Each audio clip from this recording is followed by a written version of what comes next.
শপথ অনুষ্ঠানে যাওয়ার টাইমে সে কি লাভ, মাইছে এক লাভ। দেখেন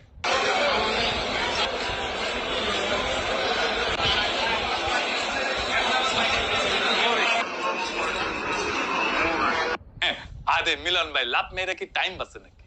হুদা এই সমস্ত নাটক করার দরকার আছে? নাটক কম করো প্রিয়, এটাই তো বলে আজকালকার পোলাপান। তো দেরি করে আসিছেন কেন? লাভ মেয়েরা কি দেখাইতে চান?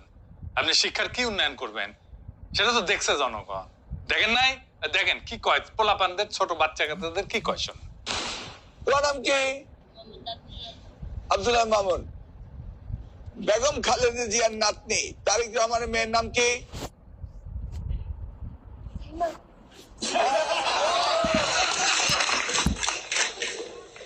দেখলি? জায়মা রহমান। তোমরা তোমরা রাজনীতি করবা জায়মা রহমানের সাথে, তাই না? তোমরা কার সাথে রাজনীতি করবা? জায়মা রহমানের সাথে নাকি? তুমি কার সাথে রাজনীতি করবা বলো? জায়মা রহমানের সাথে নাকি? ওকে, দেখেছেন? এটা ওনার হাইট অফ ইমাজিনেশন। জাইমা রহমানের সাথে তোমরা রাজনীতি করবা। জাইমা রহমানের নাম কি? এটাই হইতেছে প্রশ্ন তার। হ্যাঁ, 20 বছর পরে আপনার দল তো থাকবে না, এটাও শেষটা। এরকম একটা অনাধুনিক দল টিকবে না বাংলাদেশে। আপনি যেভাবে মন্ত্রণালয় চালাইতেছেন, আপনার মন্ত্রণালয় একটা ব্যর্থ মন্ত্রণালয় হবে। আমি সরি মিলন ভাই, আপনার আমি পছন্দ করি, কিন্তু আপনি যা করতেছেন আপনার মন্ত্রণালয় একটা ব্যর্থ মন্ত্রণালয় হবে। আপনি দরকার হলে আমার সাথে কথা কয়ে নিন, কেন হবে আমি এক এক করে ধরাই। আমি আর একটা ক্লিপ দেখাই, আপনারাই দেখাই, দেখেন। আপনি আপনার মেয়েকে আপনার স্কুলে আপনার হেডমাস্টারিতে পড়ান নাই, আপনার নিজের উপরেই তো আপনার আত্মবিশ্বাস নাই।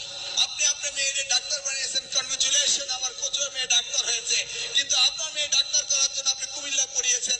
আপনার মেয়ে যেখানে রয়েছে, যারা আপনার ক্লাস করে তারা ডাক্তার হতে পারে না, কুমিল্লা গেলে ডাক্তার হতে পারে। আপনি তো আপনার দায়িত্ব অপারগতা করেছেন। আপনার এলামনাইতে আপনার কয়জন ডাক্তার আপনার হেডমাস্টার জীবনে স্কুল থেকে হয়েছে, সেই পরিসংখ্যানটা আমাকে দেন।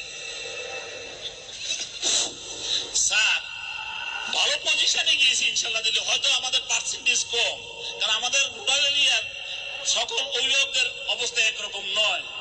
ছাত্রদের পিছনে যেটা বিনিয়োগ করা প্রয়োজন ওই অনুপাতে বিনিয়োগ করতে পারছে না। তোমার বাবা কি ছিল? যাই ছিল। তোমার বাবা কি ছিল? ছিল। কিভাবে হলো? কোন শিক্ষক ওদের মানুষ বানিয়েছে? কে তাদেরকে ইন্সপিরেশন দিয়েছে?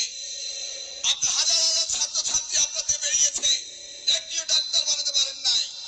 কেউ জবাব দিতে যায় না। দেখেছেন? আপনি শিক্ষককে ছাত্রীদের সামনে ধমকাইতেছেন। আপনি কি শিক্ষকদের প্রভু নাকি? মাস্টার আপনি। আপনি যদি লিডার হন তাইলে আপনার টিমের সাথে ব্যবহার করেন নাকি কেউ? আপনি তো লিডারশিপের ল জানেন না মিলন ভাই। ওনাকে যদি আদৌ কিছু বলার থাকে প্রাইভেটলি বলেন, ডেকে। পাবলিকলি প্রেস করবেন, প্রাইভেটলি কোচ করবেন। কোচ তাও এভাবে বলবেন। বয়স্ক মুরব্বী মানুষ, আপনারই টিমের মানুষ, তারা এইভাবে বেইজ্জত করলেন ছাত্রীদের সামনে, তার নিজের ছাত্রীদের সামনে। সে ছাত্রীদের সামনে মাথা উঁচু করে পড়াইতে পারবে? আপনি তো শিক্ষকের মাথা উঁচু করে দিবেন।